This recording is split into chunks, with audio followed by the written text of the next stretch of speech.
صباح الخير والسعادة. ازيكم عاملين ايه؟ وحشتوني جدا. النهاردة هنحتفل سوا بالذكرى 121 على افتتاح اقدم متحف اثري في الشرق الاوسط، وهو المتحف المصري في التحرير. والمتحف بيضم اكبر مجموعة من الاثار المصرية القديمة، وده من عصر ما قبل الاسرات لحد العصر اليوناني والروماني. والقصة بدأت بموافقة مجلس وزارة الاشغال العمومية على انشاء متحف جديد للاثار بدل من سرايا الجيزة، واللي كان هيتكلف وقتها 130 ألف جنيه، واللي اتقدم بيه جاستون ماسبيرو بالطلب دوت عشان إنشاء المتحف. بعدها بقى عملوا مسابقة، والمسابقة اتقدم لها 87 تصميم، وكانت الجايزة عبارة عن 1000 جنيه وقتها، وفاز بيها المهندس الفرنسي مارسيل دورنون، واللي صمم المتحف على الطراز الكلاسيكي. هنلاقي مدخل المتحف فيه عمودين من الأعمدة اليونانية زي اللي موجودين بالظبط في معبد فيلة. كمان هنلاقي على البوابة التمثالين اللي بيمثلوا مصر العليا ومصر السفلى، وكمان هنلاقي مكتوب حرف H، وده اختصار لاسم الخديوي عباس حلمي الثاني اللي طبعا اتبنى المتحف في عهده. هنا كده أول ما بندخل المتحف بنلاقي تمثالين من الحجم العملاق، تمثال منهم للملك سنوسرت الثالث، وده من الدولة الوسطى الأسرة ال12، وده كان معمول من الجرانيت الأحمر. والتمثال الثاني تمثال أمنحتب اللي هو كان عبد كإله في العصر البطلمي، وده بعد 100 سنة على وفاته. أما بندخل المتحف هنلاقيه متقسم لدورين. الدور الأول اللي هو الدور الأرضي هنلاقيه فيه الكتل الحجرية الضخمة زي التماثيل الضخمة العملاقة، وزي التوابيت والجداريات العملاقة اللي كانت عبارة عن بوابات للمعابد والبوابات الجنائزية.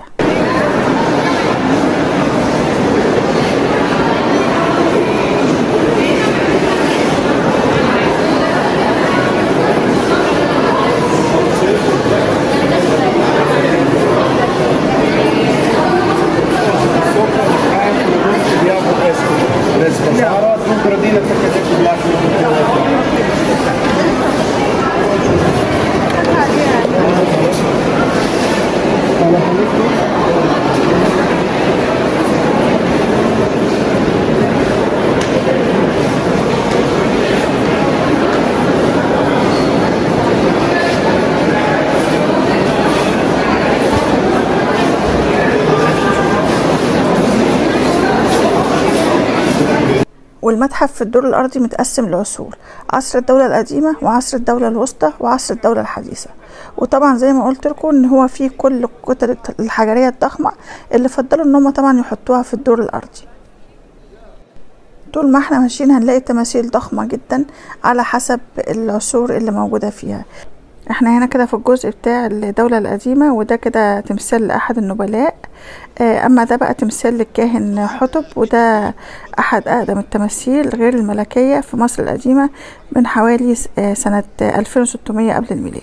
وهنا كده دي مجموعة من الجداريات اللي مرسوم عليها بالكتابة اللي هو الغرفية زي ما احنا شايفين. طبعا عليها بقى الصور الحياة اليومية بتاعتهم، وازاي كانوا بالذات العقائد الجنائزية والكلام دوت. عموما في عصر الدولة القديمة الجزء دوت كله بيضم تقريبا تماثيل مهمة جدا، زي مثلا تمثال زوسر وخفرع ومنقرع، وكمان في تمثال لشيخ البلد هنلاقيه، وفي تمثال بيبي الأول وابنه ماري. وكمان هنلاقي الجزء دوت فيه كتير جدا جدا من التوابيت والتماثيل للأفراد والصور الجدارية، ومجموعة الملك حتب زي ما انتوا شايفين كده الرسوم بارزة كأنها لسه منحوتة حالا.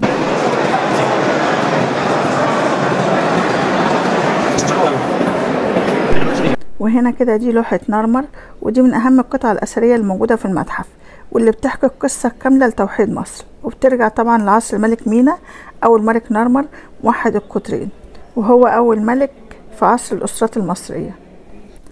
أما هنا واحد من أشهر وأجمل المنحوتات المصرية القديمة من الأسرة الرابعة من عهد الملك خوفو، وده كده تمثال الأمير راح حتب وزوجته الأميرة نفت. زي ما احنا شايفين هنا نفت لابسة باروكة ولابسة عليها تاج ورد، وهنا الأمير راع ظاهر بشعره الحقيقي، وهو طبعا كان قائد جيش. التمثال روعة جدا، زي ما احنا شايفين الالوان عامله ازاي والست المصريه. التمثال ده بيقول قد ايه الست المصريه كانت من عصور الدول القديمه، قد ايه هي شايفين لها دور ولها مكان جنب الراجل بالظبط. بصوا قد ايه التمثال جميل، التفاصيل حاجه كده تحفه جدا. التمثال اللي قدامنا ده من اهم التماثيل اللي موجوده وعلى درجه كبيره جدا من الاهميه، لان هو اقدم تمثال خشبي في مصر بيرجع للعصر الاسره الخمسه. التمثال هنا للكاهن كعبر، وهو بيقولوا عليه تمثال شيخ البلد. وهو طبعا شيخ البلد ده كان كبير الكهنه في سقاره، ومعمول من خشب الجميز. وخشب الجميز احنا عارفين ان هو كان مقدس عند المصري القديم. وارتفاع التمثال حوالي 112 سنتي، وهو عبارة عن كتلة خشب واحدة ما عدا الدراعين.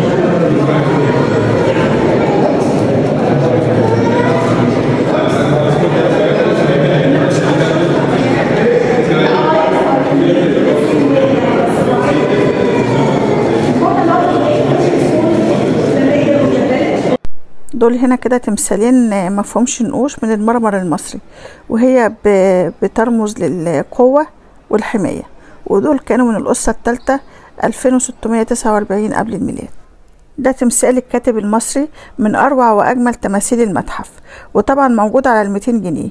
وشعار الهيئة العامة للكتاب كمان، هو عبارة عن راجل قاعد وعلى حجره بردي، وبيرجع لبدايات الأسرة الخمسة. وهنا كده احنا في القاعة الرئيسية هنلاقي تمثالين كبار جدا، وهو تمثال أمنحتب الثالث وزوجته الملكة تي. ودول أكبر تمثالين هنا في المتحف، وعشان يدخلوهم تم تقطيعهم، وطبعا فيهم ترميم كبير جدا حصل. التمثالين من الحجر الجيري الصرب، وموجود 3 بنات تحت هنا عند الأرجل شايفين. التمثالين من الأسرة 18، وهنلاقي الملكة تي حاطة ايديها ورا ظهر الملك، وده طبعا دليل على الحب. الحقيقة يا جماعة المتحف حدوتة كبيرة قوي وحدوتة ممتعة، كل قصة فيها حكاية، وكل قصة فيها كلام كتير يتقال. عايزة اقول لكم ان العلماء بيقولوا عن المتحف ان عشان نقعد جوه المتحف المصري ونفهمه شوية صغيرين، محتاجين ان احنا نقضي ولو دقيقة واحدة بس قدام كل اثر جوه المتحف. وده هيخلينا تقريبا نقضي 9 شهور جوه المتحف. فتخيلوا بقى، يعني انا عشان اعمل فيديو عن المتحف المصري محتاجة قد ايه. الحقيقة طبعا المتحف لسه فيه اجزاء كتيرة جدا انا ما مصوراها، بس مش هينفع اعرضها هنا، فهعرضها لكم ان شاء الله فيديو جديد، جزء جديد. ولو تابعت الفيديو بتاعي ما تنساش تعمل اشتراك في القناة وتعملي لايك وسبسكرايب عشان تدعم القناة، عشان يوصلكم كل جديد ان شاء الله. وباي باي.